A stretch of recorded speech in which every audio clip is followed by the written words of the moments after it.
Welcome dear friend, स्वागत करता हूं आप सभी का एक बार फिर हमारे यूट्यूब चैनल टेक्निकल पॉइंट में। जैसा कि आप सबको पता है कि हम बेसिक मैकेनिकल इंजीनियरिंग के पूरे सिलेबस को कवर करते हुए आ रहे हैं, उसी के अंतर्गत आज का टॉपिक होने वाला है।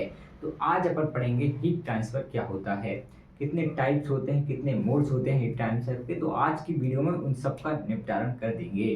तो शुरू करते हैं आज का धमाकेदार टॉपिक ब्रंशी थ्योरी के। तो सबसे पहले आता है कि हीट ट्रांसफर होता क्या है। चलिए ये एक बात बताइए कि हीट क्या होती है। हीट ट्रांसफर तो बाद में बताएंगे, ठीक है। हीट क्या होती है? हीट एक प्रकार की क्या है, एनर्जी है, जो कि किसी मटेरियल के, किसी पदार्थ के अणुओं के टकराव के कारण जनरेट होती है, उत्पन्न होती है। हीट ट्रांसफर वह प्रक्रिया है, देखिए हीट ट्रांसफर क्या होता है। हीट ट्रांसफर वह प्रक्रिया है जिसके द्वारा हीट या टेम्परेचर एक स्थान से दूसरे स्थान पर ट्रांसफर होता है या स्थानांतरित होता है। हीट ट्रांसफर के तीन मोड होते हैं। कितने मोड होते हैं? तीन मोड होते हैं। कौन कौन से मोड होते हैं भाई? First of all conduction. Conduction होता है वो ठोस पदार्थों में होता है, मतलब सॉलिड में जो भी हीट ट्रांसफर होगी ना वो कंडक्शन के थ्रू होगी। फिर है कॉन्वेक्शन, जो हमारे लिक्विड होते हैं, फ्लूइड होते हैं, उनमें हीट का ट्रांसफर कॉन्वेक्शन मोड के द्वारा होता है। फिर नंबर 3 पे आता है रेडिएशन। तो रेडिएशन क्या होता है भाई? इसमें किसी भी मीडियम की रिक्वायरमेंट नहीं होती है अपन को, इसमें वैक्यूम में भी क्या होता है, हीट ट्रांसफर हो जाता है। तो अब समझेंगे हम नेक्स्ट पेज पे कि कंडक्शन क्या होता है। लेकिन एक बार डेफिनेशन और समझिए कि हीट ट्रांसफर होता क्या है। तो हीट ट्रांसफर वह प्रक्रिया है जिसके द्वारा हीट या टेम्परेचर एक स्थान से दूसरे स्थान पर स्थानांतरित होता है। हीट ट्रांसफर के तीन मोड होते हैं। कितने मोड होते हैं? तीन मोड होते हैं। इसको हिंदी में बोलते हैं चालन, कंडक्शन को बोलते हैं चालन, कॉन्वेक्शन को बोलते हैं संवहन, और रेडिएशन को बोलते हैं विकिरण। तो भाई हिंदी अपन को ज़्यादा नहीं पढ़नी, इंजीनियरिंग में हिंदी में ज़्यादा स्कोप नहीं है, इसलिए इनको इंग्लिश में जो मेन मेन टॉपिक है वो इंग्लिश में ही आप पढ़िए, ठीक है। मज़ा आएगा इंग्लिश में पढ़ने पे, आपकी इंग्लिश भी इसमें अच्छी होगी और आपको आगे जाके बेनिफिट भी होगा। तो कंडक्शन पढ़ना है हमें, कॉन्वेक्शन पढ़ना है और रेडिएशन पढ़ना है। अब नेक्स्ट पेज पे हम पढ़ेंगे कंडक्शन क्या होता है। तो बढ़ते हैं नेक्स्ट पेज पे। अब हम समझेंगे कि कंडक्शन क्या होता है। देखो जो कंडक्शन है ना, कंडक्शन के थ्रू क्या होता है, जो हमारे ठोस पदार्थ रहते हैं, सॉलिड रहते हैं, उनमें हीट ट्रांसफर होता है। तो पहले मैं जो समझा रहा हूँ वो समझिएगा, फिर उसके बाद अपन डेफिनेशन पढ़ेंगे। मान लीजिए ये आपके पास एक छड़ है, ठीक है, ये मेटल की है, इसको आप हीट देंगे तो इसमें जो हीट का फ्लो होगा ना, देखो यहाँ पे ज्यादा गर्म हो जाएगा। क्यों होगा ज्यादा गर्म? क्योंकि यहाँ पे ज्यादा हीट मिल रही है इसको। फिर क्या होगा, हीट का फ्लो इस तरफ होगा, हाई टेम्परेचर से लो टेम्परेचर की तरफ होगा। कैसे होगा ये? हीट फ्लो कैसे करती है सॉलिड्स में? देखिए कि इसके मान लीजिए एक पार्टिकल ये है, दूसरा पार्टिकल ये है, तीसरा पार्टिकल ये है, चौथा पार्टिकल ये है, बहुत पास पास इसके पार्टिकल रहते हैं। तो जो इसके पार्टिकल है ना, हीट पाने के बाद क्या करते हैं, वाइब्रेट करते हैं और एक दूसरे से टकराते हैं इस तरह से। तो जब ये टकराएंगे ना तो क्या करेंगे, एक मान लीजिए गर्म है, ये अपनी हीट दे देगा इस वाले को, फिर ये वाला देगा दूसरे को। तो इनके टकराव के कारण ये क्या है, हीट का फ्लो होता हुआ रहता है। यहाँ पे दिया आपने क्या, हीट दी, तो ये गर्म हुए अणु इसके, इनमें वाइब्रेट करना शुरू कर दिया, अपने स्थान पे वाइब्रेट करने लगे और वाइब्रेट करके एक दूसरे को क्या दे रहे हैं, हीट दे रहे हैं। इस प्रकार हमारी हीट का क्या हो रहा है, यहाँ पे फ्लो हो रहा है, हीट प्रवाहित हो रही है, हीट का ट्रांसफर हो रहा है। कहाँ से? हाई टेम्परेचर से लो टेम्परेचर की ओर। ये यहाँ पे आप दे रहे हैं हीट छड़ में, ठीक है, यहाँ पे रहेगा ज्यादा तापमान क्योंकि यहाँ पे हीट मिल रही है। फिर धीरे धीरे धीरे यहाँ पे तापमान फ्लो होता रहेगा, मतलब बढ़ता रहेगा तापमान यहाँ का भी। क्यों बढ़ता रहेगा? क्योंकि यहाँ पे हीट फ्लो बना रहेगा। अब बढ़ते हैं इसकी डेफिनेशन। डेफिनेशन क्या कहती है कंडक्शन की? जब दो वस्तुएं संपर्क में होती हैं, मान लीजिए एक वस्तु आपकी ये है, एक वस्तु आपकी इसके संपर्क में आ गई, ठीक है, तो हीट एक गर्म वस्तु से, ये वाली वस्तु क्या है, हॉट है, मान लीजिए ये वाली हॉट है, गर्म वस्तु से दूसरी ठंडू वस्तु में स्थानांतरित होती है। इसका मतलब ये है कि जो हीट है ना, वो गर्म धातु से, गर्म वस्तु से कहाँ जाएगी, ठंडी वस्तु की ओर जाएगी, हाई टेम्परेचर से लो टेम्परेचर की ओर फ्लो करेगी। यह प्रक्रिया ठोस पदार्थ में अधिक होती है। ये जो प्रक्रिया है कंडक्शन, ये सॉलिड्स में अधिक होती है।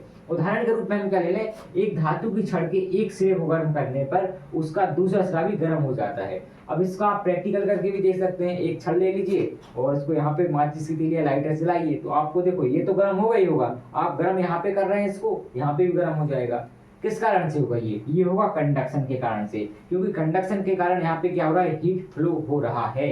उम्मीद करता हूँ कि आपको कंडक्शन बहुत ही बेहतरीन तरीके से समझ में आ गया होगा। एक बार और डेफिनेशन पढ़ देते हैं हम इसकी। जब दो वस्तुएं संपर्क में होती हैं तो हीट एक गर्म वस्तु से दूसरी ठंडी वस्तु की ओर स्थानांतरित होती है। यह प्रक्रिया ठोस पदार्थ में अधिक होती है।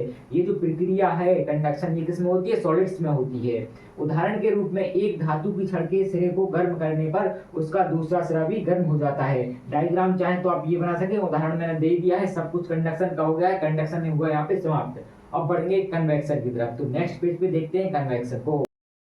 तो फ्रेंड्स, अब हम समझेंगे कि कन्वेक्शन क्या होता है। कन्वेक्शन एक हीट ट्रांसफर का मोड होता है। जो हमारे फ्लूइड होते हैं ना, इनमें जो हीट का ट्रांसफर होता है वो किसके थ्रू होता है? कन्वेक्शन के थ्रू होता है। किसके थ्रू होता है? कन्वेक्शन के थ्रू होता है। अब देखो फ्लूइड में क्या क्या आता है आपका? लिक्विड भी आता है और गैस भी आती है। तो देखिए पहले मैं डायग्राम समझाऊंगा ना, तो उसको समझिएगा, उसके बाद अपन चलेंगे डेफिनेशन पे। देखिए डायग्राम बना हुआ है ये। इसमें अपन पानी को गर्म कर रहे हैं, नीचे से हीट दे रहे हैं पानी को। जब पानी गर्म होगा तो जो नीचे के पार्टिकल्स होंगे पानी के, वो जल्दी गर्म हो जाएंगे। जल्दी गर्म होने के बाद क्या होगा कि भाई जो पानी गर्म करते हैं ना, तो उसकी डेंसिटी कम हो जाती है। तो नीचे की डेंसिटी कम हो गई तो ये जाएगा ऊपर, ठीक है। और जो ऊपर वाला है वो कहाँ जाएगा? इसकी जगह पे जाएगा, ये आ गया। अब भाई नीचे वाला फिर गर्म होगा, फिर जाएगा ये ऊपर, फिर एक और आएगा। इस तरह भाई पानी गर्म हो जाता है हमारा, हीट का जो है ट्रांसफर हो जाता है पूरी तरह पानी में। मतलब कि नीचे गर्म होने के बाद क्या हो रहा है? डेंसिटी कम होने के बाद ये उठ रहा है, हल्का होने के बाद ये ऊपर जा रहा है, और इसकी जगह जो ठंडा पार्टिकल से वो आ रहा है, फिर वो गर्म होकर फिर उठ रहा है। तो इस तरह क्या हो रहा है? अपना हीट का ट्रांसफर हो रहा है। तो देखिए डेफिनेशन क्या कहती है। यह प्रक्रिया फ्लूइड में होती है। किसमें होती है? फ्लूइड में होती है, जिसमें गर्म पदार्थ हल्का हो जाता है। देखो पानी के जो अणु थे ना, वो नीचे से हल्के हो गए थे। क्या हो गए थे? हल्के हो गए थे। डेंसिटी कम हो गई, मतलब वो हल्के हो गए और ऊपर उठते हैं। डेंसिटी कम होने के बाद वो ऊपर उठते हैं, जबकि ठंडा पदार्थ नीचे की ओर जाता है। जो ठंडे पार्टिकल्स थे वो नीचे चले गए। इस प्रकार हीट का जो स्थानांतरण है, जो ट्रांसफर है, वो हो जाता है। उदाहरण के रूप में पानी में उबलते समय पानी का गर्म हिस्सा ऊपर उठता है। देखो गर्म हिस्सा ऊपर उठ रहा था और जो ठंडे पार्टिकल्स थे वो नीचे जा रहे थे। तो ये होता है कन्वेक्शन। ये भी एक हीट ट्रांसफर का मोड है, सेकंड टाइप का। उम्मीद करता हूँ कि आपको ये समझ में आ गया होगा। चलिए एक बार और डेफिनेशन पढ़ लेते हैं, क्योंकि हम ऐसा पढ़ाते हैं कि दिमाग में छप जाए, दोबारा आपको कहीं भटकने की जरूरत ना पड़े। यह प्रक्रिया फ्लूइड में होती है। किस में होती है? फ्लूइड में होती है। फ्लूइड क्या क्या होते हैं आपके? गैस भी हो सकती है और लिक्विड भी हो सकता है, जिसमें गर्म पदार्थ हल्का हो जाता है और ऊपर उठता है, जबकि ठंडा पदार्थ नीचे की ओर जाता है। इस प्रकार हीट का ट्रांसफर हो जाता है, मतलब स्थानांतरण हो जाता है। उदाहरण के रूप में पानी में उबलते समय पानी का गर्म हिस्सा ऊपर उठता है, ये होता है कन्वेक्शन। अब बढ़ते हैं रेडिएशन क्या होता है। तो नेक्स्ट पेज पर समझेंगे कि रेडिएशन क्या है।